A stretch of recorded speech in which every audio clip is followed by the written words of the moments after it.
ஒரு கழுகோட முட்டைய கோழிகளோட முட்டைகளோட ஒருத்தன் கலந்து வச்சுட்டான். அந்த கழுகு முட்டை கோழி முட்டைகளோடய ஒன்னா சேர்ந்து பொரிச்சனால அந்த கழுகும் கோழிகளோடய வாழ ஆரம்பிச்சது. அப்படி கோழிகளோடய அந்த கழுகும் வாழ்ந்து வளர்ந்தனால அந்த கழுகும் அந்த கோழி மாதிரியே நடக்க ஆரம்பிச்சிச்சு. ஏன் அந்த கோழி மாதிரியே பேசவும் ஆரம்பிச்சிச்சு. அந்த கழுகு தன்னால பறக்க முடியுங்கிறதே மறந்து வெறும் நடக்கவும் ஓடவும் மட்டுமே ஆரம்பிச்சிச்சு. ஏன்னா அதை சுத்தி இருந்த கோழிகள்னால பறக்க முடியாது. அந்த கோழிகள் முயற்சியே பண்ணல பறக்கணும். அந்த கோழிகளை பார்த்தே வளர்ந்தனால அந்த கழுகும் பறக்க கூட முயற்சி பண்ணல. இப்படியே நாட்கள் கடந்து போக திடீர்னு ஒரு நாள் ஒரு கழுகு வானத்துல கம்பீரமா பறந்து போயிட்டு இருந்தது.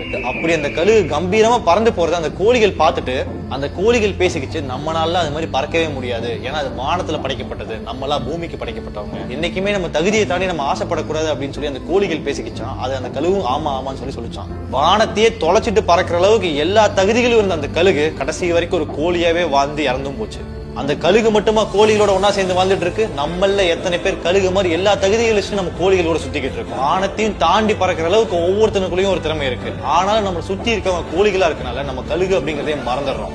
நண்பன் யார் என்று சொல், நீ யார் என்று சொல்கிறேன்னு சும்மாவா சொன்னாங்க. அதனால இந்த வீடியோவை உங்க ஃப்ரெண்டுக்கு ஷேர் பண்ணி விட்டுட்டு என்னைக்குமே நல்ல நண்பர்களோட மட்டுமே பழகுங்க. இதே